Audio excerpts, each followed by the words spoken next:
In his previous life, our protagonist was an ancient dragon god, born alongside the deities.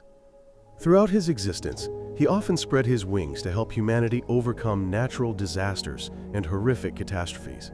However, once the danger passed, human hearts changed. They no longer looked at him with grateful eyes. Instead, terrified by the dragon god's immense power, they began to envy, suspect, and eventually unjustly persecute him. Although he possessed unmatched strength, he never resisted, silently accepting his fate. And this is how the story begins. I opened my eyes again, reborn as an ordinary human. In this life, my name is Dolan, the second son in a farmer's family near the kingdom's border. My parents are still alive and well. I also have an older brother and, later, a younger sibling. Life in the border village is simple. Most people rely on agriculture for a living. As long as they diligently farmed, they could live a comfortable life. However, being near the border meant the village was often threatened by monsters and bandits, and the soldiers couldn't protect every location. In the village, children had to become independent early. Dolan, or no, I am 16 now, left home at just 15 and started living on his own. Tomorrow, I have a mission to investigate the swamp region. The lizard population has been missing from the swamp for a month now. Since this is usually the job of the garrison soldiers, my brother advised me not to go alone. But since everyone is currently on guard duty, I will carry out this mission myself. I appear more mature, calm, and determined than my peers. I also have my childhood friend with me, the person who studies magic alongside me. We support each other, improving day by day. One afternoon after class, the village chief announced a surprise. Miss Christina, the daughter of a noble family, would be staying temporarily in the village. This news caused a stir among the villagers. When Christina appeared, I immediately recognized that the hidden power within this young lady was far from ordinary. Despite this, I remained calm, showing no surprise. My daily life was quite busy. Besides studying and training, I still brought food home to help my parents and take care of the family. My parents were always harmonious and warm, showering their children with boundless love. However, they were increasingly worried about the profession I had chosen. Investigating and dealing with monsters was too dangerous. They often advised me to consider getting married soon, so I would have someone to accompany and care for me whenever I traveled afar. However, I just smiled, asserting that I preferred freedom and believed that true happiness lay in being single. Finally, the day arrived for my important mission, investigating the monsters in the swamp near the village. That day, nearly half the village came out to see me off. The elderly clasped their hands in prayer. Children clung tightly to their parents' clothes as they watched, while the village defense team lined up solemnly, bowing to me as if entrusting all their faith. My childhood friend meticulously prepared a supply box. Meanwhile, the magic teacher frowned with concern, saying that in his recent divination he had seen a bad omen and warned me to be extremely cautious with every step I took. That swamp was once home to alluring humanoid creatures. Now they have disappeared, meaning danger is lurking somewhere. Upon arrival, I discovered the cause. The Earth Spirit and the Great Spirit were in conflict, making the area unsuitable for life. But the biggest surprise was the appearance of a lamia, a legendary creature capable of seducing humans. Her name was Selena. Selena was quite clumsy. Her attempts at seduction looked awkward and bizarre in my eyes. She insisted she had no malicious intentions, but her presence inadvertently angered the Great Spirit. With no other choice, I pulled Selena away, concluding that the recent earthquakes had caused the spirits to revolt, turning this place into a dangerous zone. Knowing Selena could use magic, I asked her directly if she had the courage to fight alongside me. Selena understood that their elements were inherently incompatible, but the lamia possessed a unique kind of magic, so she agreed to try. The battle began. I charged forward, while Selena summoned a giant serpent that bit tightly onto the Earth Spirit. Seizing the opportunity, I swung my sword, delivering a fatal blow. We coordinated perfectly and finally defeated the spirit. However, Selena was now covered in mud, looking completely disheveled.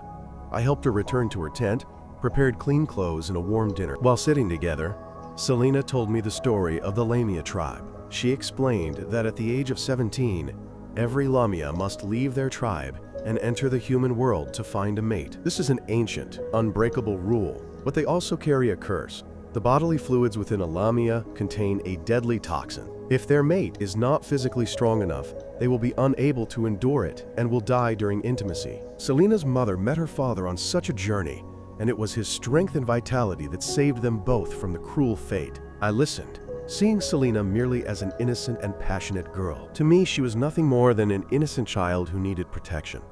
Before parting, Selena suddenly remarked that she felt I must be a person who loved his family very much.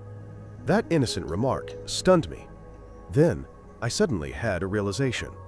I recognized that in my previous life, in the body of a dragon, I had lived a prolonged, solitary existence. But in this life, as a human, I had a family, parents, siblings, and real friends. Initially, I intended to end this strange relationship here. I gave Selena a portion of my divine power to thank her for her help. Unexpectedly, the Dragon Clan's power was so immense that it frightened Selena, causing her snake tail to become limp and shaky. I simply smiled, teasing that if we met again, I hoped Selena would bring her husband to visit the village. However, Selena's journey was far from smooth. Despite her desire to find a mate, she continuously encountered obstacles due to her unique appearance.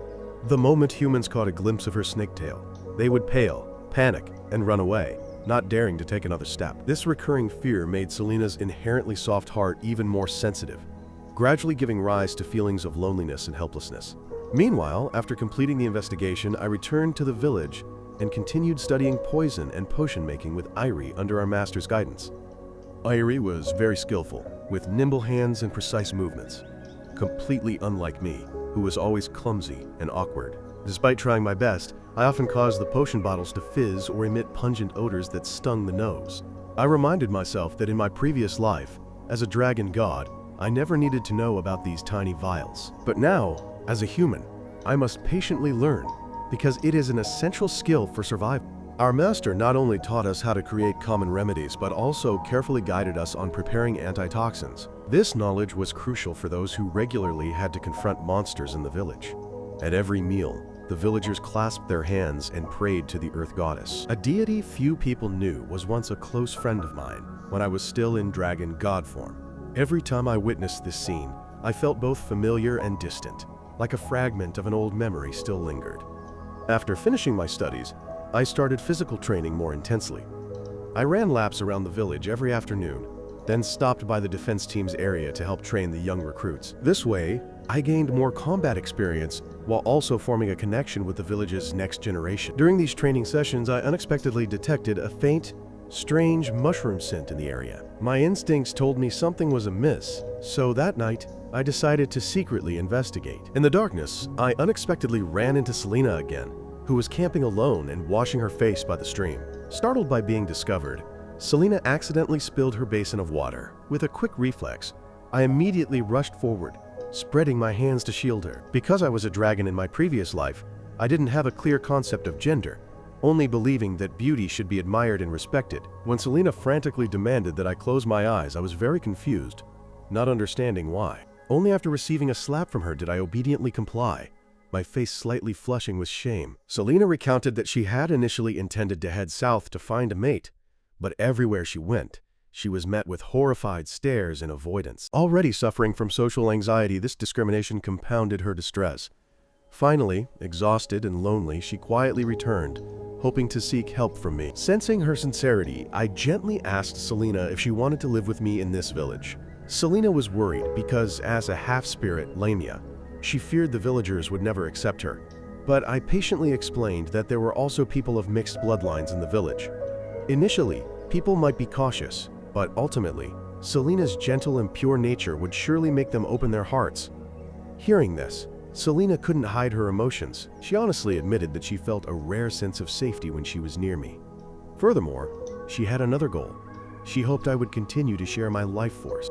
For the snake's spirit, life force is the source of strength that helps them protect themselves. I did not hesitate and even came up with a plan. Just a few days later, the guard squad constantly received monster carcasses left near the edge of the forest, accompanied by the faint silhouette of a snake spirit looming in the night. This news left the entire village both frightened and confused. Everyone knew snake spirits were powerful monsters, so why would they bring the monster carcasses?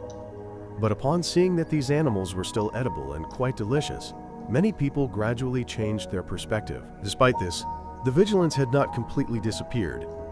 The captain of the guard squad was concerned about the increasing number of monsters appearing and planned to go to the capital city for assistance. Fortunately, my master intervened, asserting that the snake spirit had no ill intentions and was even bringing hunted meat to the villagers. To be sure, he immediately performed a divination. The results showed a good omen. The snake spirit's appearance was a positive sign. This somewhat reassured the villagers. I was secretly pleased that the suspicion towards Selena had begun to dissipate. I immediately told Selena the next step of the plan. When the village organized a training session, I would pretend to be lost among a pack of beasts, allowing Selena to appear and rescue me. If the villagers witnessed this scene firsthand, they would trust her more. However, before the plan could begin, a gigantic monster bear suddenly appeared, ruining all calculations. The captain's son, who was practicing nearby, became the first target. Without time to think, I immediately rushed out to save the boy, but my heart was full of hesitation. I couldn't use the true power of a dragon, for fear of injuring the child in the process. At the critical moment, Selena suddenly rushed out and blocked the attack. Her snake eyes flashed with a mesmerizing light, forcing the gigantic bear to turn and flee deep into the forest. The panicked captain quickly urged me to take his son out of harm's way. Even though Selena had saved a life, the guard squad still feared she might be a threat. They immediately questioned Selena's true intentions, and I resolutely stood up to defend her, asserting that we could not be ungrateful. Selena was touched and sincerely stated that the reason she brought hunted meat to the village was because she hoped to live there. She also revealed that her father was human and that she held no malice toward humanity. These words gradually dispelled the suspicion in everyone's hearts. To be extra sure, the captain sought the help of the prophet in the squad. During the ceremony, the prophet unexpectedly received a divine message from the earth goddess herself, stating that Selena was a kind girl. This decree dispelled all remaining hesitation. After being accepted, Selena was so moved that she fainted. When she woke up, she was surprised to see the villagers smiling and welcoming her, even giving her a small house to live in. The captain, grateful that Selena had saved his son's life, prepared a special gift for her, a pile of soft pillows so she could comfortably coil her long tail. Selena was overjoyed, tears streaming down her face. After wandering for so long, she had finally found a place where she truly belonged. Selena became increasingly beloved by the entire village. She lived happily and harmoniously with them. Seeing this, I was very satisfied. I vaguely realized that the divine message from the earth goddess this time was not just a reminder for the villagers, but was also meant specifically for me. I clearly understood that the favor of the gods was not easily repaid, and this new debt would forever be etched in my heart. That night, in the quiet darkness, my soul left my mortal body and returned to the divine realm. The form of the dragon god appeared, scales glistening, long wings covering the sky. I bowed my head in thanks to the earth goddess. The goddess recalled old stories, saying that in the past, I seemed to greatly disregard life. It was true that I hadn't cared much about life and death before, but since feeling the warmth of mortal humans, I found this life truly beautiful. Her voice echoed softly, reminding me that being reborn in this world was truly wonderful, but she also hoped I would live differently, not falling into the loneliness of my previous life. She advised me to open my heart and cherish those around me. And she also reminded me that Selena was a good girl, and I shouldn't be foolish enough to miss out on her. When I woke up, before I could think much, Selena enthusiastically dragged me out to the field with Christina to dig potatoes. Selena's laughter, Christina's awkward but determined look, and the pale yellow morning sun made me feel truly peaceful. I didn't know why this simple human life made me feel unusually warm, contrasting with the peaceful life back in the capital city. Dark news was spreading. Consecutive cases of women trafficking were causing widespread anxiety. In this moment of chaos, the academy principal received a letter from Christina. In the long letter, Christina wrote that she was living in a border village, a harsh place with scorching summers, freezing winters, and barren land difficult to cultivate. However, the people here were sincere and compassionate. They did not reject a noble like her, but still kept a distance, not daring to easily open up. This invisible distance sometimes made Christina feel isolated. She had to go up the mountain near the village daily to practice sword fighting to soothe her loneliness. It was during one such occasion that Christina was spotted by Selena and me. Seeing Christina's contemplative expression, Selena did not hesitate to drag the girl back to her house. In the small room, she enthusiastically introduced her familiar bed. I laughed, saying that the bed was only suitable for Selena's half-human, half-snake form. and a human would find it uncomfortable. But Christina didn't mind, lying down with a natural smile. Selena was so happy that she even pulled me down to lie with them. The atmosphere became intimate and cheerful, as if there were no longer any distance between them. Since then, Christina began to change. She started trying to integrate into the rustic village life. One day, she boldly went to the house of the guard captain. The captain's wife was a demi-human who provided fresh milk to the village daily. Christina was invited to try it and immediately loved the sweet, creamy, and fragrant flavor. Both enthusiastically turned the tasting session into a competition. Unexpectedly, Christina's milk drinking capacity far exceeded the captain's, causing him to collapse on the spot. The whole family laughed heartily, and Christina also laughed freely for the first time. She was no longer the strict young lady she had been before. Day by day, with Maya and Selena's help, Christina gradually bridged the gap. She participated in daily chores, talked with the villagers, and tried small things she had never thought of before. The next letter sent to the academy deeply moved the principal. The principal never expected that a proud, noble young lady, accustomed only to training in the harsh environment of the capital, could now happily blend in with the country folk and laugh at the simplest things. However, this peace did not last long. News that Christina, an elite noble from the capital, had befriended a beautiful snake spirit quickly spread everywhere. Commoners were full of admiration, while the aristocracy buzzed with gossip. Some were suspicious, others were mocking. Even in tea houses and taverns, this story became the topic of discussion. And then the mage Karen, a powerful figure under the governor's office, appeared. Karen was completely different from the villagers. In her eyes, the snake spirit was a potential, untrustworthy threat. In front of everyone, she solemnly declared that Selena, despite having divine protection, must leave the village to go to the capital to undergo inspection and legalization procedures. The atmosphere in the village suddenly became heavy. That day, Selena and I were planting potatoes together when we were urgently called to the gate. When we arrived, a large military squad had surrounded the area with a threatening presence. Karen coldly stated that they did not doubt the divine message, but the security of the kingdom could not be taken lightly if she wanted to continue living in the village. Snake spirits must still abide by the law. I didn't hesitate, stepped forward, and boldly declared that I was the one who invited Selena to the village. If she had to leave, I would go with her. My words thundered, causing many villagers who were holding their breath to nod slightly.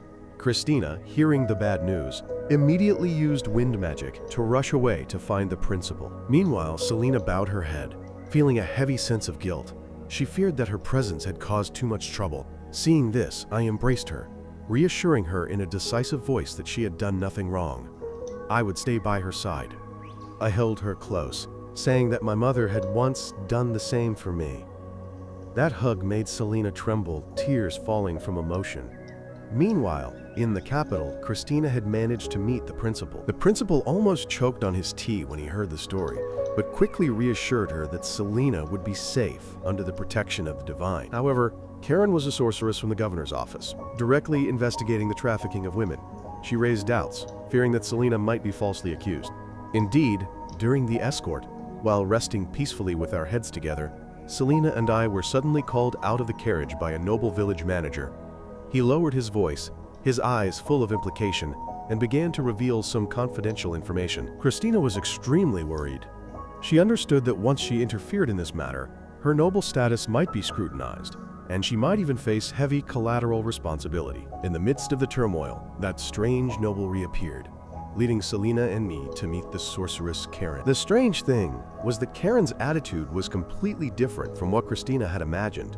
She was unexpectedly friendly, with a half-teasing, half-sincere smile, saying Selena was too beautiful to be arrested and promising to quickly help her complete the necessary procedures. Upon hearing this at first, Selena and I felt somewhat reassured, but an indescribable unease still lingered in our hearts. After the two of us attended a party hosted by Karen, the noble who accompanied Karen did not hesitate and immediately sought out the academy principal. This time, Karen hosted a formal dinner, inviting both of us to attend. The party started normally, but as we grew slightly tipsy, Karen suddenly lowered her voice and revealed horrifying secrets. She recounted having repeatedly interacted with snake spirits and even laughed mockingly, uttering a chilling remark that snake scales were beautiful to look at and tasted just as good when cooked. The atmosphere at the table immediately thickened, as if enveloped by a poisonous fog. Both of us looked at each other anxiously, a premonition of ill omen rising in our hearts. Indeed, this woman was like an alternate world Hannibal, hiding a sick, animalistic nature beneath a polite facade. Meanwhile, The old noble recounted the horrific events. The recent successive disappearances of women in the capital were very likely all related to the sorceress Karen herself. Among the nobility, there was a rumor that Karen had actually lived for over 300 years, which was impossible for a normal human sorcerer. The only plausible explanation was that she had used forbidden magic, cruelly stealing the bodies and lives of young girls to prolong her own lifespan. The old noble affirmed that Selena was Karen's next target. In another dark place, that horrific prophecy was coming true. Selena had been knocked unconscious by Karen. She was preparing to perform a skinning ritual. With the floor covered in blood-stained magic circles, I, who was supposedly unconscious, suddenly woke up. With just a glance, I immediately understood that this room had witnessed countless wrongful deaths, dry bloodstains, grotesque symbols twisting around the magic circle. All indicated that Karen had killed countless people. When questioned, Karen calmly admitted, even boasting with an arrogant tone, that she couldn't remember how many victims she had processed, only that each time she selected the most beautiful parts from different races to graft onto her own body. The skin of the elves, the legs of humans, the hair of young maidens, all became raw materials in her sickening research. Horrifyingly, these cruel acts were not only unpunished, but were even praised and admired by some decadent nobles. Selena woke up amidst this scene, both terrified and enraged. She spoke in a trembling voice, her snake eyes flashing with furious light. The people she harmed also longed to live. They also wanted happiness. But Karen coldly replied in an icy tone. They were merely worthless, low-level data. It's better for them to become nutrients for me. She was unaware that her every word and sentence was being recorded by the special earrings, a secret gift the old noble had given to Selena and me. As soon as the evidence was in hand, Christina led a squad of guards to burst in and arrest Karen on the spot. With witnesses and full material evidence, the crime was exposed. But Karen still held her head high, her eyes twisted by fanaticism. She screamed that they didn't understand. Since childhood, she had loved beauty, but because she herself was ugly, she coveted and appropriated it. She stole the lustrous hair of maidens, stripped the skin of elves, and took the snow-white hands of others. Little by little, she had transformed herself into a person admired by the entire world. She blamed everyone for not knowing the price of this perfection. Maniacal laughter echoed throughout the room. And then, when cornered, Karen went mad. Forbidden magic erupted within her body. Her form twisted and mutated into a disgusting blob of slime covered in patches of human skin. She was no longer human, but had become a grotesque monster, whose sight alone made the soldiers' hair stand on end. No one dared to act. In that spine-chilling moment, Selena herself used her snake eyes, activating her special power to force Karen to stand still for a few seconds. That brief moment became a golden opportunity. Christina roared, charging forward with her sword in hand, slashing hard at Karen's mutated body. I didn't miss the chance, immediately drawing a magic circle on the ground, inscribing the message that beauty built upon the suffering and sacrifice of others absolutely cannot exist. When the magic circle lit up, its destructive power engulfed Karen, crushing her to ashes. Everything finally ended, but the price was considerable. Selena, having used her forbidden snake eyes, was detained for investigation. I did not leave. I stayed by her side in the capital, learning the human script at the same time to assimilate better. The old noble and the principal, knowing Selena was innocent, stepped in to manage the aftermath, apologizing to her for having used her as bait for Karen.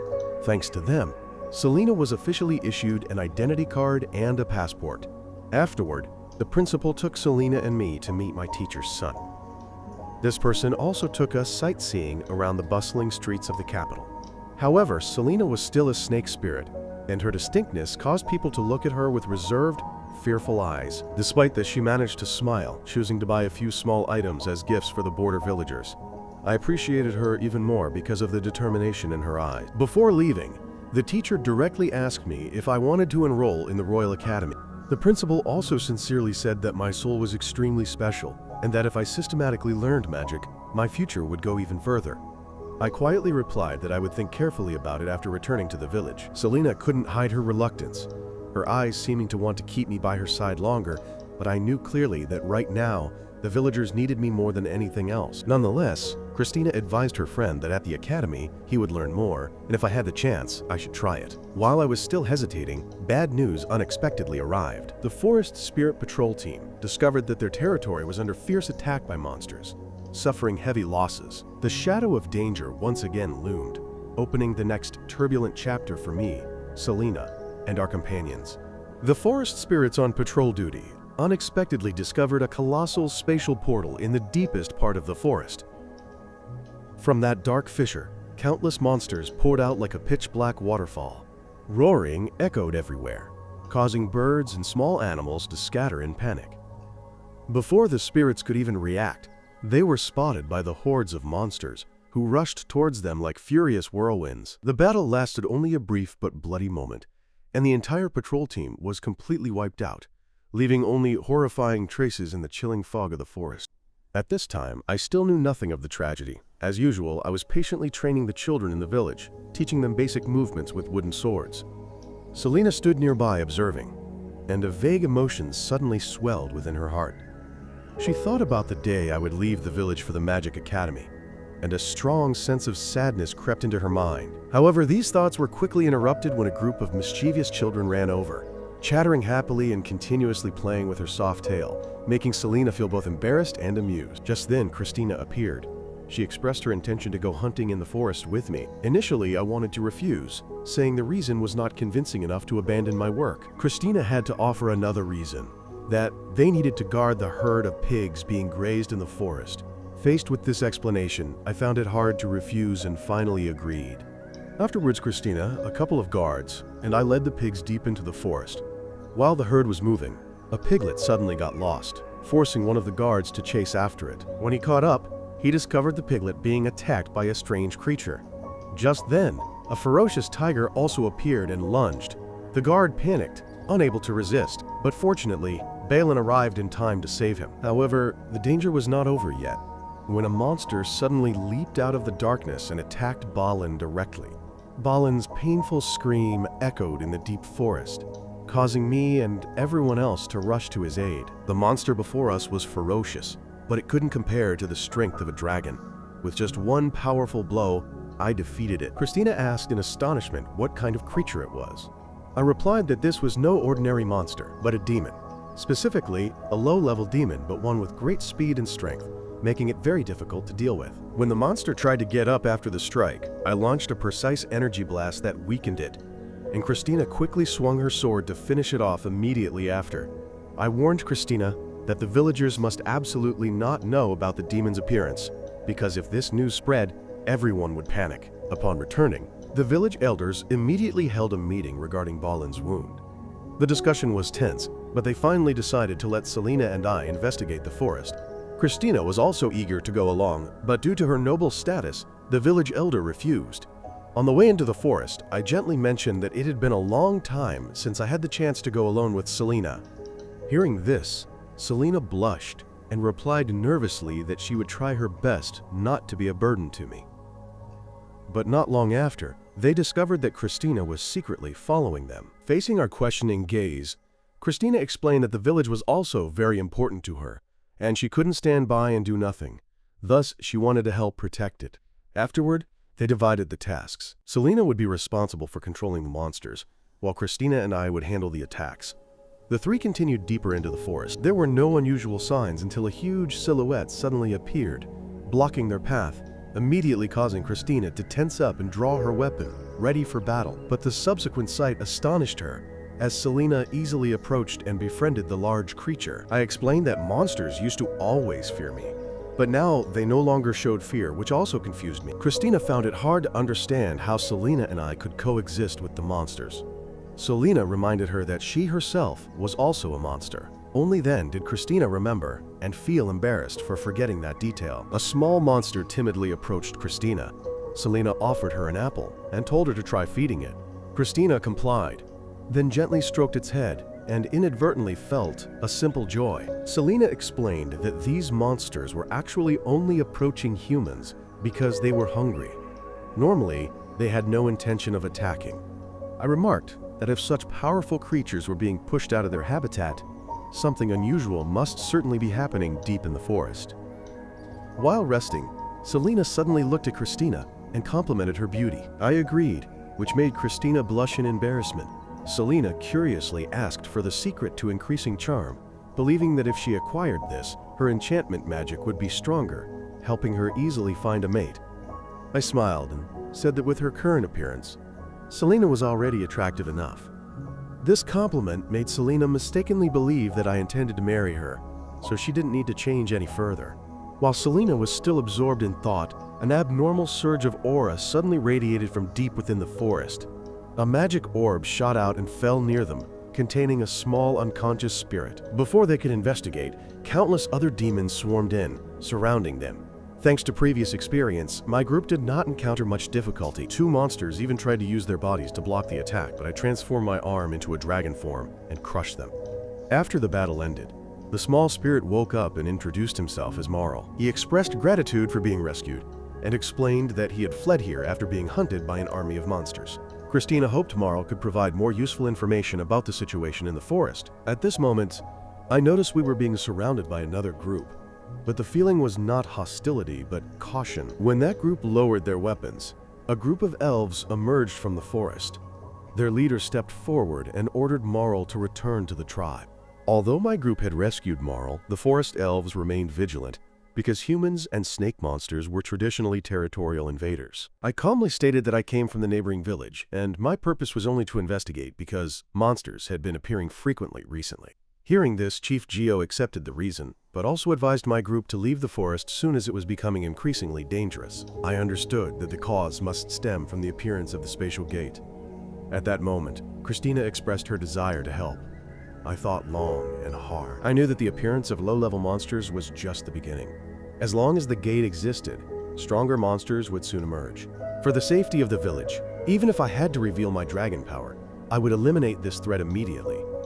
Afterward, I proposed that Geo temporarily set aside their racial differences and cooperate. Geo's sister also advised that the survival of the tribe was more important than any rules. After reflecting for a long time, Geo finally agreed to cooperate. Right then, the ground shook violently. From deep within the forest, demonic energy flared up. The spatial gate opened and powerful monsters stepped out. I immediately cast wind magic to increase my allies' speed. The whole group quickly retreated towards the elf village. Along the way, they heard the loud laugh of a demon knight, one of the 4 knights. He said that they would play a game. Whoever found the elf village first would be allowed to massacre freely.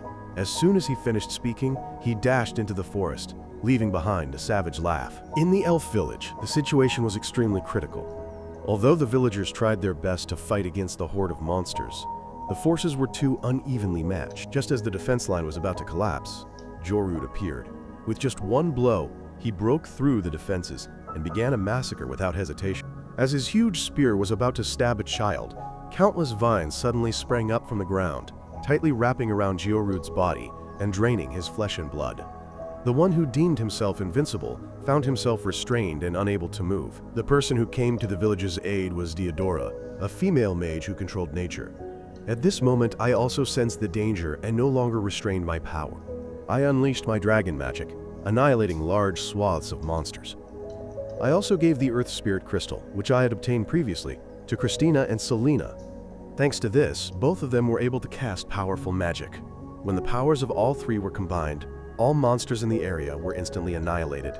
Meanwhile, in the center of the village, Deodora confronted Jorud directly. She accused him of committing a crime against nature. Jorud mocked in response that in this world, only one type of sin exists: weakness. Deodora did not argue. She announced the final verdict and prepared to attack. But just then, all the vines she summoned suddenly withered. Another figure stepped out, a different demon knight. Jorud showed no gratitude and instead blamed his comrade. She coldly stated that her task was to probe the opponent's weakness.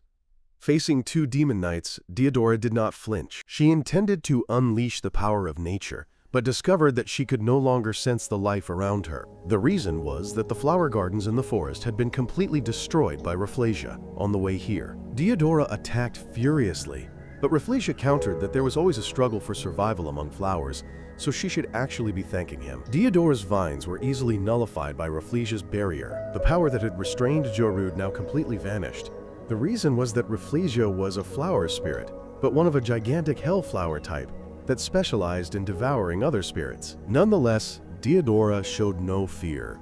She concentrated all her strength into successive attacks and managed to wound Rafflesia during a moment of carelessness. However, this only made the enemy angrier. He counterattacked fiercely, and Gyoru joined in. Surrounded by two powerful enemies, Deodora gradually became exhausted and fell. Her magical power waned rapidly.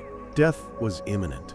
Just as the two knights were preparing to launch their final blow, a beam of light struck down from the sky, knocking both of them back dozens of meters. The person who arrived just in time was none other than me. While everything was still chaotic, I ignored my surroundings and immediately approached Deodora to ask about her injury. This action infuriated Gyoru, who inherently disliked humans. He immediately intended to charge and attack me, but before he could act, Christina stepped forward to block him. Rafflesia also attempted to sneak attack me from behind, but an arrow shot from a distance managed to thwart that intention in time. I calmly stated that this was the village of the elf tribe, and outsiders should not underestimate the strength and determination of those who have lived and protected this land for generations. Just then, from deep within the forest, an ominous aura resonated, darker than anything that had appeared before. A gigantic spatial gate trembled, emitting thick black magic, and a massive figure stepped out. This was one of the last remaining demon generals from the demon realm, who had broken the seal to manifest. Gyoru wanted to quickly resolve everything before his leader arrived, but before he could act, his entire body was tightly bound by magical chains. It was Selena who had created this circle of confinement. She exploded in fury upon witnessing the demons slaughtering the forest and flower spirits. Selena decided to sacrifice her hatred, pain, and resentment, summoning the soul of the seven-headed serpent and fiercely commanding it to attack Gyoru. Rafflesia wanted to rush forward to save her comrade, but I, with my superior strength, struck her down with just one blow. Immediately after, Deodora also unleashed gigantic vines that whipped down powerfully, forcing Rafflesia flat onto the ground. Simultaneously, I sensed an unusual surge of energy right behind me. Without hesitation, I immediately fired a spear of flame in that direction and discovered the newcomer was Dolan, another knight of the demon realm. At this moment, Gyoru was trying to break the seal to attack Selena, but Christina used her sword to block the strike. Gyoru was surprised that a mere human could resist him. He condescendingly suggested that Christina must be some kind of superhuman. Christina wasted no words. She immediately removed the seal on her sword, then executed a lightning-fast technique, leaping high and plunging the sword directly into Gyoru's body. While the two were fighting, Selena once again used the Seven Serpent spell to restrain Dolan. He scoffed, claiming the technique was nothing more than a tickle to him. But Selena had no intention of backing down. She resolutely continued to hold the opponent in place. Just as Dolan was preparing to launch a fatal blow towards Selena, I managed to shield her in time. I concentrated my full dragon power into my right hand, delivering a powerful punch that sent a large foe like Dolan flying far away. I intended to finish the opponent off right there, but just then, the last demon general among the 4 demon realm knights, Yorg, appeared. I immediately realized that Yorg was different from the other 3. The previous knights still retained their demonic instincts, enjoying torturing opponents and tormenting their prey. But Yorg was different. He radiated a fierce aura, his bright eyes indicating his desire for a righteous battle. Yorg swung his 2 great swords at me. I used my thin sword to parry. In that exact moment, the dragon breath within me erupted, causing Yorg to freeze and recall a familiar figure from the past. I continuously launched fierce counterattacks, giving Yorg no time to think. Christina, Selena, and Deodora were all astonished, as they hadn't expected me to overpower such a powerful opponent. Yorg became even more excited. He said he never thought he would face such a powerful opponent one day. I no longer hid anything. I revealed Yorg's true identity, that he was different from the other 3 because he was not an ordinary demon, but a fallen god. Yorg didn't care. On the contrary, he looked at me with great interest because I, too, carried a great secret. I felt conflicted. I knew I couldn't defeat Yorg purely in my human form, but if I fully unleashed my dragon power, the entire village would be destroyed, giving me no time to think. Yorg rushed in with a series of sword strikes, forcing me to continuously dodge. The more he fought, the more bloodthirsty Yorg became. He accumulated magical power to prepare for a fatal attack. Meanwhile, Rafflesia and Gyoru also seized the opportunity to launch surprise attacks. Christina and Selena wanted to rush forward to help, but were intercepted by Dolan. As all 3 launched their attacks simultaneously, I was forced to abandon my hesitation. I unleashed my dragon power to stop everything. Not only did I easily neutralize the attacks from behind, but I also fired a blast of energy directly at Rafflesia and Gyoru, severely injuring both. Jorg laughed loudly, saying that I certainly couldn't be defeated by such cheap sneak attacks. But could I withstand his next technique? He immediately unleashed a massive source of magical power, forming a pitch-black pillar of light, firing directly at me. Selena screamed in fear, but I remained calm, even turning back with a reassuring smile. I concentrated all my dragon power into my sword, delivering a fierce slash that completely neutralized Jorg's attack. Jorg became even more exhilarated. He said he hadn't expected me to withstand that ultimate technique, remarking that this trip was not a waste at all. However, I couldn't fight at my full strength because I worried about the safety of those around me. Jorg realized this and declared that he would give the inhabitants here 3 days to choose, either survival or extinction. After 3 days, he would return with his army, hoping that I would fight with all my might. Having said that, Jorg and the remaining 3 knights retreated. As soon as they vanished, Selena rushed over and hugged me tightly, chastising me that my smile just now sounded like a farewell. I simply offered a reassuring smile, but my eyes couldn't hide my worry. Afterward, Gio led me, Christina, and Selena to meet the 3 tribal leaders of the Forest Clan. The leader of the elf tribe, Gio, spoke first, expressing deep gratitude for saving the village. She emphasized that this crisis was not just for the forest, but concerned the entire world, thus requiring cooperation from the human empire. Just then, a figure appeared behind the door. It was the principal of the Magic Academy, who had arrived to attend this crucial meeting. This forest was the principal's homeland, so she certainly would never ignore any impending changes. Her attachment to the land of her birth weighed heavily on her heart. Every branch and blade of grass seemed to call her name, reminding her that it was her duty to protect it at all costs. The elf tribe leader also understood this. She said the elves would not sit idle and wait for the enemy to attack in 3 days, because passive defense would ultimately lead to their annihilation. Instead, the elf tribe would launch an offensive, seeking to destroy the demon realm's teleportation gate. She believed that once the gate was destroyed, relying on the self-healing ability of this ancient forest, everything would gradually return to normal. Trees would regrow, flowers would bloom, and life would once again fill every corner. Meanwhile, in a completely different location, Jorg and Rafflesia were venting their fury. Both brutally slaughtered the demon soldiers, each strike seemingly unleashing all the wrath from their previous failure against me in battle. The screams of the demons echoed across the battlefield, yet seemed unable to soothe the rage within them. Seeing this scene, Dolan spoke up, reminding them that demon soldiers were not an endless resource, nor were they tools they could kill at will. They could not simply be used as outlets for their anger. Dolan's words were both a warning and a clear expression of disgust toward his comrades, recklessness, and selfishness. Jorg, meanwhile, was sinking into old memories, recalling the course of his battle with me. The memory was so clear that he couldn't mistake me. I was the one he had confronted when he was a war god during the fierce battle against the fallen gods and the demon legion.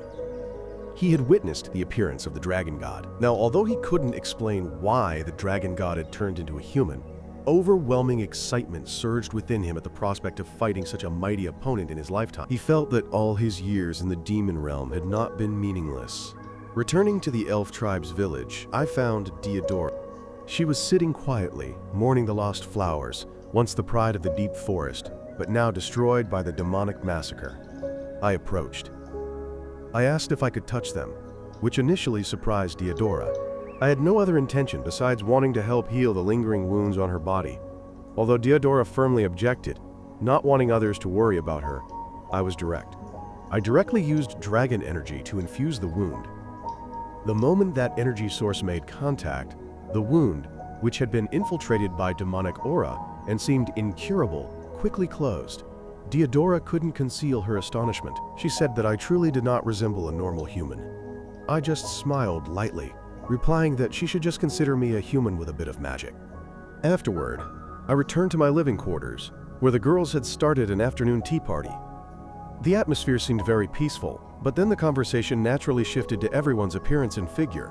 I sat silently, calmly observing everything. But my composed gaze made the girls feel immensely embarrassed. They couldn't stand my eyes, gently complaining that I shouldn't stare at their bodies like that. I remained calm, believing that appreciating beauty was not something to be avoided. Unable to argue further, the girls finally decided that such private conversations would only continue when men were absent. When the afternoon tea concluded, Selena cleared the dishes for me, but her hand trembled slightly, a tremor that did not escape my sharp eyes. Night fell as silent darkness enveloped the entire forest. I saw Selena standing in contemplation, admiring the beautiful scenery. The moonlight shone upon her, making her appearance seem even more fragile, but her hands were still constantly trembling. I did not rush to ask immediately. I quietly stood beside her, enjoying the beauty of the forest night together. A moment later, sensing that Selena had calmed down somewhat, I gently asked if she was feeling scared. Selena shook her head slightly, her voice low. She said it was not fear. She recounted that during the battle with General Dolan, with just one command to the seven-headed snake and a little more power, she could have finished him off. Although she knew he was responsible for countless deaths among the spirits and flowers, in that decisive moment, she couldn't bring herself to act. Because of this, Selena felt useless, weak, and blameworthy. I listened. I replied that gentleness is never a mistake. If Selena were truly as cold as the legends claimed, merely a snake capable only of killing, perhaps I would not have allowed her to stay in Barren Village. My words moved Selena. Her eyes reflected her unconcealed emotions. Just then, I took out a beautiful necklace and placed it directly on Selena's arm. I said this necklace would protect her, a charm to help her become stronger. Suddenly, Christina appeared, bringing a blanket and wrapping it around both of us, her voice raised in a playfully reproachful tone that it was unfair they let her miss this wonderful scene. And so, the three of us sat under the blanket, gazing at the star-filled sky, enjoying a rare moment of peace before the coming war storm. Selena now promised herself that to protect the kind villagers, she would never hesitate again. After Selena drifted off to sleep, Christina asked me about a mystery, bringing up the concept of transcendent races. I hesitated slightly, then replied that I had never heard of it. That answer left many questions, but Christina did not press further. The next morning, Dio gave an inspiring speech, using passionate words to ignite everyone's fighting spirit. Following that, the forest tribes unanimously advanced toward the gate leading to the demon world. Olivia told the trio that the Alliance would be responsible for breaching the 3 secondary gates with the goal of bringing me, Christina, and Selena to the main gate unharmed. At this moment, Selena also stepped down from the carriage, her eyes filled with determination. She declared that this time she would fight alongside Geo and the spirits. She would never hesitate again. On this side, Dolan continuously wiped out groups of forest spirits. He moved like a nightmare, causing even the bravest warriors to quickly fall. While he was laughing arrogantly, Selena unexpectedly performed a powerful, magical attack. Its force drove Dolan into the ground, causing the earth to shake. Selena herself was greatly astonished, confused as to when she had gained such overwhelming power, seemingly completely different from her former self. After a few seconds of silence, Dolan grew even more excited. He roared wildly as he sprang up from the ground, his blood-red eyes reflecting madness. He asserted that Selena was now truly qualified to be the opponent he desired to face. On a nearby carriage, Christina continued to watch. Her heart was filled with anxiety for Selena. She intended to step down to assist her friend, but I stopped her in time. I explained that I had given Selena a special magic crystal beforehand. It would protect her in the most dangerous moments, so we should have faith in the strength Selena could develop. Only after hearing my reassurance did Christina feel somewhat relieved. Immediately afterward, their gaze turned toward the horrifying scene ahead. Georud stood towering before the teleportation gate. Surrounding him were countless corpses of the Green Forest Alliance. That tragic sight made the atmosphere even more stifling. Christina could no longer hold back. She decided to face this terrifying enemy alone. She told her teammates that she would hold Georud here while I should continue straight toward the main gate. Without hesitation, Christina maneuvered the carriage as a distraction. Then she suddenly dove down from above, unleashing a powerful attack that sent Georud tumbling. A fierce battle immediately erupted between the two, each blow producing thunderous sounds that shook the entire battlefield. Meanwhile, I chose to advance alone directly toward the main gate to minimize casualties for the Alliance. The dragon, wings on my back, spread wide. I soared into the sky, leaving a long streak of light tearing across the firmament. My sole target was the gate leading straight to the demon realm. Elsewhere, Diodora was facing Rafflesia, an enemy she deeply hated for destroying the flower spirits. To ensure no one could interfere, Rafflesia immediately erected a barrier of colossal vines, trapping them both in a private battlefield. Diodora immediately activated her magic, powerful storm winds were released, blowing away the poisonous black mist generated by Rafflesia. However, her opponent was far more dangerous. Rafflesia converted the life force stolen from the flower spirits, turning it into dense black magic, and wildly fired back at Diodora. This ability made him the natural enemy of nature magic, as he simultaneously absorbed life force and converted it into his own strength. In an instant, Diodora was forced to focus on defense, being pushed back step by step.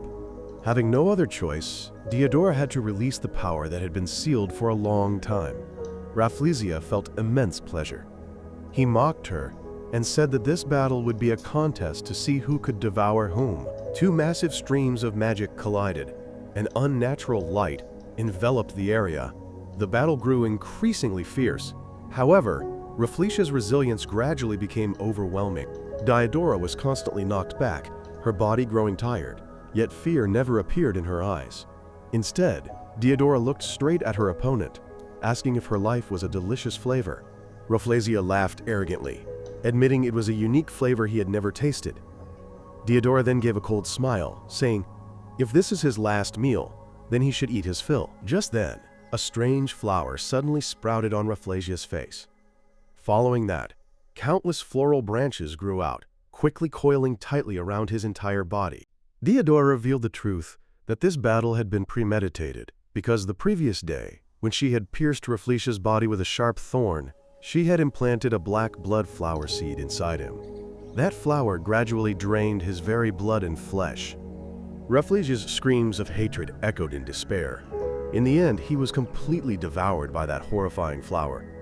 However, Diodora was also exhausted. Her depleted strength made her unable to resist the menacing swarm of demon soldiers surrounding her. She could only close her eyes and wait for death to approach. But in the most dangerous moment, the sky suddenly darkened and thousands of arrows poured down from somewhere, piercing straight through the monster army, wiping them all out in the blink of an eye. When she awoke, Diodora saw me standing before her. I not only cleared out the enemy, but also created a protective shield, simultaneously healing and defending her. Moved, Diodora expressed her thanks, but immediately afterward her gaze settled on the dragon wings behind my back. She asserted that I was certainly not a normal human. I simply smiled slightly.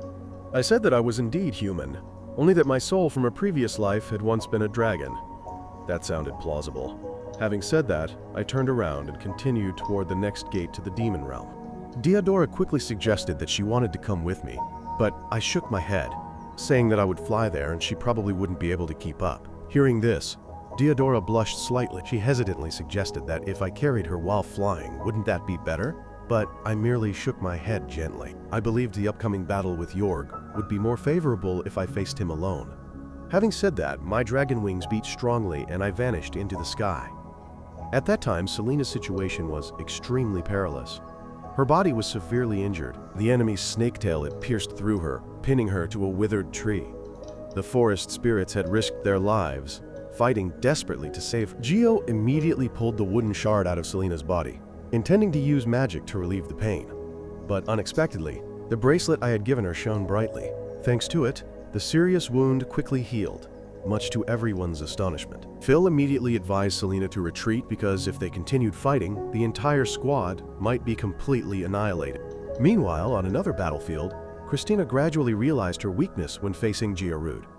Although she continually inflicted injuries upon him, all the wounds quickly healed. Georude complimented Christina, calling her a true transcendent race. But she still wondered about the true meaning of the term. Georude then explained that the transcendent race consists of rare individuals born of normal, weak humans, but possessing power far beyond human limitations. Because of this, they are often rejected by human society. However, the transcendent race is also the primary threat to demons. Even a fallen devil, a fallen god, or an ancient dragon god could be defeated by them.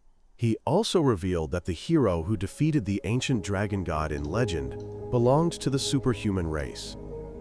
After explaining, Georude asked Christina to reveal her true power. Christina finally understood that the power she possessed was meant to eliminate the enemies before her. Without hesitation, she released all the seals on her sword, charged forward, and unleashed a barrage of powerful techniques. After just a few relentless slashes, Christina succeeded in defeating Georude, ending the life of this dangerous demon. On another front, Jorg had recognized my presence. He could not conceal his excitement, immediately bowing respectfully and stating that he had once served the god of war and had witnessed the earth-shattering battle between the god of war and me. Since then, he had always longed for an opportunity to confront me directly. When I asked why he still dared to challenge me, knowing my identity, Jorg calmly replied that because I had become human, he believed he could win. Furthermore, in this forest, I could not unleash my full power. Therefore, Jorg suggested that we go to the demon realm for a true showdown. At the same time, Phil, after advising Selena to leave quickly, immediately advanced onto the battlefield alone. Selena could only blame herself for her weakness. Although she had told herself to be stronger when facing the enemy, she still couldn't be ruthless enough to strike. Clearly, everyone needed her help. However, her body betrayed her will, collapsing onto the ground, unable to resist. Only upon hearing the desperate cries of the forest spirits did Selena gradually regain her composure. This battle was not just for herself, but for the survival of her comrades, so she could not retreat further. Just then, the jewelry I had given her suddenly glowed, as if responding to the renewed determination sparked in her heart. Just as Dolan was about to kill Phil, Selena appeared in time, using chains to tightly bind her opponent before unleashing another fierce magical punch. Dolan tried to counterattack but was sent flying away. He wasn't angry, but rather excited, believing that only opponents like this deserved him, using his full strength. However, he hadn't anticipated that Selena's power had changed. She deployed the serpent trap technique, but this time, the 7 serpent heads merged into one massive dragon head. Dolan could not resist and was instantly obliterated. On another front, I had set foot in the demon territory and could finally freely unleash the power of the dragon god. Jorg was filled with excitement. Considering it an honor to face one of the 7 primordial dragons, he immediately unleashed his killer move, the Heaven and Earth double kill, to finish me off. But with just a single sword strike, I easily shattered that ultimate skill. During this time, the Forest Alliance had also approached the teleportation gate. Knowing that Jorg and I were engaged in battle in the demon realm, the 3 elders quickly discussed destroying the gate. Although this approach was considered cowardly, when compared to the lives of the forest inhabitants, they thought little consideration was needed. When Selena and Christina arrived, they immediately objected to this decision. The 3 elders were in a difficult position, because while they argued, powerful enemies could appear from the teleportation gate at any moment. Furthermore, if I failed, the consequences for the entire tribe would be unpredictable. As leaders, they had the right to question entrusting the lives of all inhabitants to me, simply based on Selena and Christina's trust. At that moment, Selena stated that I could have chosen to wait for reinforcements from the Empire, but I chose to fight my hardest solely for the survival of the forest tribes. Diodora also added that if they closed the teleportation gate now, would they still deserve to be called children of the forest? Gio and Phil also declared that if they had to do such a cowardly thing, they would rather fall on the battlefield. Faced with the firm determination of the younger generation, the 3 elders could only sigh, admitting that old age had made them fearful, and they had almost made a mistake. Meanwhile, I completely overwhelmed Jorg inside the demon realm. Just one punch sent the opponent flying afar. However, the more pressured Jorg became, the fiercer he fought, relentlessly attacking without cease. I started feeling bored, so I let out the roar of the dragon god, so powerful that Jorg could not avoid it and was thrown backward. But Jorg did not give up easily. He charged forward again. Nevertheless, I was determined not to let him prolong the fight. After just a few precise sword strikes, Jorg completely collapsed. I asserted that this individual's determination was no less than that of the god of war Adet, then stated that my sword represented the countless lives in the forest that Jorg had massacred. Jorg felt grateful for my recognition, but he still asserted that he would not regret what he had done, after which his figure completely disappeared. From a distance, a mysterious female demon was observing the entire battle.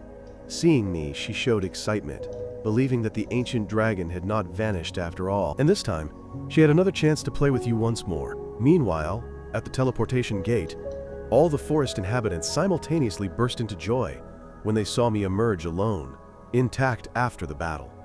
Everyone breathed a sigh of relief, then together destroyed the gate, ending the danger right there. To celebrate the victory, the forest inhabitants held a large feast. In that festive atmosphere, Christina and Selena appeared in the traditional attire of the female leaders of the spirit tribes, which astonished me. My direct and bold gaze made it difficult for the 2 girls to remain composed. I did not hide my praise, commending their beauty. When Christina was pulled away by other women for conversation, I did not miss the opportunity and invited Selena to dance as the characteristic melodic music of the spirits began to play. Selena could barely conceal her feelings for me and displayed them very clearly. However, I was naive and did not catch the hidden meaning in her words. Later in the evening, when Selena was drunk and collapsed onto my lap, she slept peacefully. Just then, a distant song caught my attention, leading me to follow the sound. It turned out Christina was standing alone singing. The song told of the exploits of the brave man and the white dragon as they together defeated the evil dragon, stirring deep memories within me. When the song ended, I asked about its origin and learned it was a song passed down through generations in Christina's family. When I was curious about the conclusion after the evil dragon was defeated, Christina could only reply that the song stopped right there without a continuation. Seeing my particular interest in the song, Christina asked me what I thought the fate of the brave man and the white dragon would be. I replied that no matter what happened, the white dragon would still cherish the friendship with the brave man. The next morning, as everyone prepared to say goodbye, the principal once again invited me to the Magic Academy, but I only said I needed more time to think. Diodora gave me a bag of black rose seeds as thanks, then unexpectedly placed a kiss on my lips, giving me no time to react. Selena, standing nearby, seethed with jealousy, but could do nothing. Afterward, everyone and I returned to the village. But as soon as we set foot home, an unexpected crisis awaited ahead. The next morning, I woke up as usual. Everything seemed as if no crisis had occurred last night. In the gentle morning sunlight, the small village gradually awakened. The sounds of the market began to bustle. In the village market, thanks to my silent but persistent help, the villagers and the forest spirits had become friendlier, interacting more naturally with each other. Diodora, Gio, and Marl also visited frequently. They had become familiar guests of my group. Christina, with her naturally unique charisma, was constantly surrounded by spirit girls engaging her in non-stop conversation. This scene amused Diodora, who smirked mischievously and began to tease.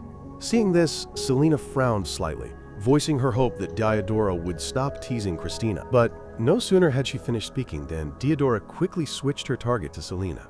Her immediate teasing made Selena blush. At lunchtime, Selena proactively invited me and Captain Balin to go hunting. I simply smiled, saying that such minor tasks were handled by Selena, and I didn't need to intervene. But Selena immediately objected. She reminded me that the milk I had just drunk was a gift from a village girl, meaning I had already received advance payment, so there was no reason to refuse joining the hunting trip. Faced with such determination, I had no choice but to nod in agreement. In the dense forest, Selena discovered a bear den lurking ahead. Her eyes grew sharp. She immediately used magic to force the gigantic bear to reveal itself.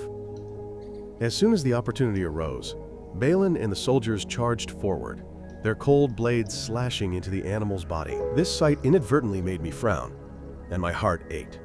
I immediately blocked the remaining bear cub, loudly asking why everyone acted this way. The chaos in the forest had ended. These monsters have never proactively attacked humans, so what reason do they have for this senseless slaughter? Balin just laughed contemptuously, mocking me for being too naive. For him, a monster will always be a monster. As long as they exist, the potential to harm humans will always lurk. If someone is harmed one day, who will be responsible? These words received approving nods from several soldiers. Even Selena sighed softly, saying that despite the differences, monsters were still a danger to humans. These words made me feel more alienated than ever. It was as if the invisible distance between me and everyone else was growing. Carrying this burden, I returned home, trying to find some peace in the familiar farm work. I carefully tended each field, watering every cluster of flowers. But Aerie suddenly appeared, asking why I continued to do this when all the villagers had decided to leave to find a new life. According to her, the village no longer offered any hope. These words stunned me. I immediately ran to the village chief's house to ask him. I didn't understand why the villagers wanted to abandon this place, a village built with the sweat and tears of generations. Yet now, everyone could easily let go, agreeing to leave without hesitation. But the answer was simply exhaustion. The villagers said they were exhausted. They couldn't improve here. I stood frozen, my body rigid from head to toe. Only I truly loved this place. The next morning, families began to leave. Even my parents and younger brother had packed their bags. My mother only gently instructed her son to take care of himself. She believed I was not like the others. I could survive on my own. In an instant, the once bustling village turned into an empty silence. I watched them go, feeling a vast, indescribable emptiness in my heart. Fortunately, Selena had not yet left. Her radiant smile during the meal somewhat eased the tension in my heart. But just then, a fierce explosion sounded from a distance, startling both of us. When we ran to the scene, I was shocked to see my own house engulfed in flames. The fierce red fire devoured the memories, devouring the house I had protected. The culprit was none other than Christina. She said it was because I still kept this house. I stubbornly stayed. Now that the house was burned, what reason was there to hold on? She even intended to burn the fields, too. I rushed to try and stop her, but before I could speak, Selena glanced at me with a guilty expression and confessed that she was preparing to leave too. My heart seemed to shatter. I practically begged Selena not to abandon me. Christina took this opportunity to stab another knife into my heart, saying that I wasn't truly human. As long as I existed, humans would never find peace. Hearing those words, my strength suddenly vanished. My entire body fell into an abyss of despair. 16 years of protecting the village, yet, in return, there was only alienation.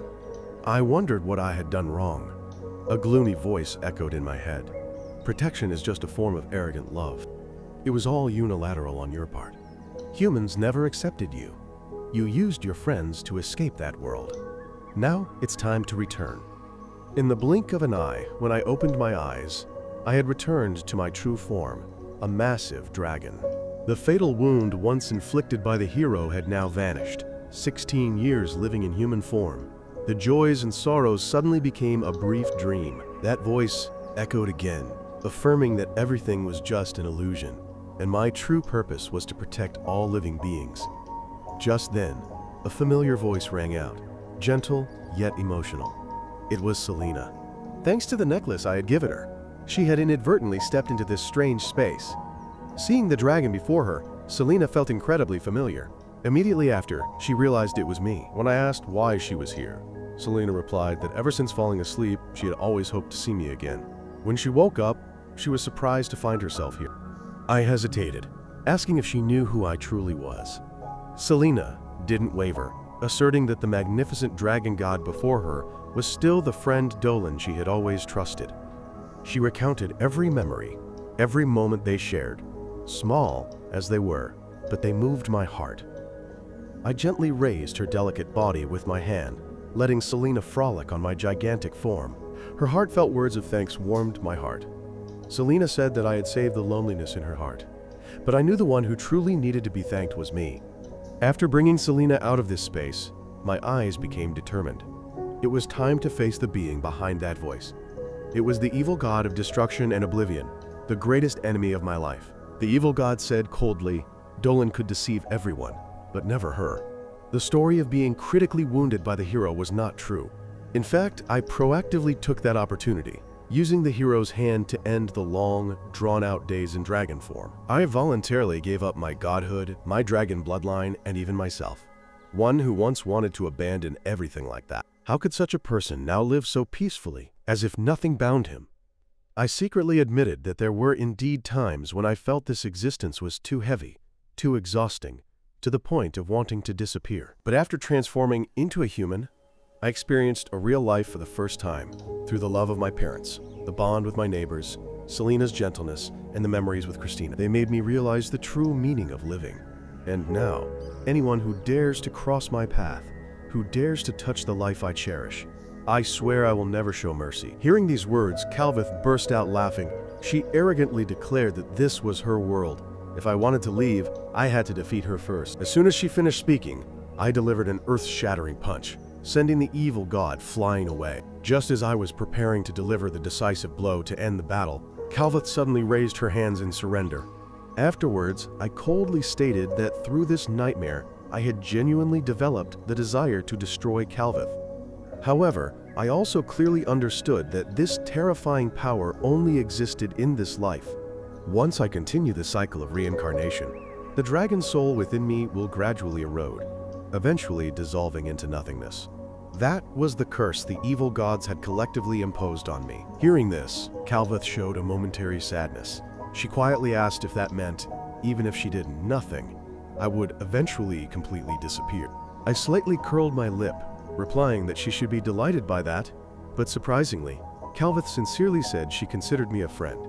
The proof was that in the recent battle, I hadn't pushed her to annihilation but only used just enough techniques. Hearing this, I also admitted that although Calvith was an evil god and my greatest enemy, it wouldn't be wrong to say that something resembling friendship existed between us. Hearing this answer, Calvith gave a radiant smile. Before disappearing, she cheekily declared that she would frequently come to visit me in the future. When I opened my eyes, I realized I had truly returned to my beloved village. Immediately, Selena came looking for me. I smiled and asked what she would do if we encountered a giant bear during a hunting trip. What would she do? Selena answered without hesitation that, of course, she would just glare at it and chase it away. Fighting wouldn't benefit anyone. Not long after, I found Christina and told her I had decided to go to the Magic Academy. The recent nightmare made me realize that future enemies could destroy an entire village in the blink of an eye. If I continued to live as leisurely as before, I wouldn't be able to protect the village and become stronger. The only way was to continue training at the academy. Hearing this, Christina was very happy. Meanwhile, Selena felt her heart clench, and though she couldn't find a reason to keep me, she just watched silently as I boarded the carriage for the entrance exam. During the theory test, I finished quickly and began meditating. However, Calvith suddenly appeared, wrapping herself around me and teasing incessantly. The proctor couldn't sense the evil god's presence, only seeing me dozing off during the exam. Angrily, he collected my paper and warned that I had better be completely serious for the practical exam tomorrow. At the same time, in the village, Selena fell into an unstable state. Just a casual greeting from Captain Dolan caused her to, unconsciously, unleash an extremely powerful spell. Fortunately, it caused no serious consequences. Everyone realized that Selena cared deeply about me, but when Ares suggested why she didn't come to the academy with me, Selena merely managed a forced smile. As a snake spirit, even walking the town streets led to alienation, let alone entering a prestigious academy. Thinking that I might be away for at least 2 years, maybe longer, if I stayed to work. Not only Selena, but Aerie also felt incredibly empty. In the dark room, under my previous guidance, Selena had learned to read human script and could enjoy a few comic books. It was within these pages that she suddenly realized she had secretly fallen in love with me. But given my deep attachment to the village, how could I leave to live with her in the Spirit Serpent Village? Thinking of this, Selena could only tell herself that perhaps she should let go sooner. Meanwhile, I sought someone to confirm a concern. Upon receiving the affirmative answer, I was extremely excited and went to Selena's house the next morning to share the good news. But in that quiet room, only a farewell letter remained. Selena had decided to leave. However, I would not let her vanish so easily. I immediately transformed into a dragon, soaring straight into the sky, scanning everywhere for any trace of her. In the forest, Selena was resting when she suddenly saw the shadow of a giant dragon glide past. Frightened, she hid behind a tree trunk, her heart pounding. But when she heard me call her name, she nearly fainted. We met again by the lake, where our first memories began. I smiled and said that I had asked the teacher. It turned out that at the Magic Academy, students could bring their spirit beasts if they had formed a contract. This meant Selena could definitely come with me. I looked deep into her eyes and asked, "Are you ready?" Selena was so moved that she shed tears upon hearing this, but she tried to remain strong, saying she couldn't be selfish. If she followed me, I would surely face prejudice and ostracism. In her confusion, she slipped and fell into the lake. I quickly caught her and whispered that those things didn't matter. What I wanted was to explore that vast world with her. Hearing these words, Selena burst into tears, holding me tightly. Afterwards, witnessed by the old woman, they officially signed the Spirit Beast contract. During the farewell, Irie pouted and told Selena not to think she would have me all to herself. The little girl would also be entering the academy next year.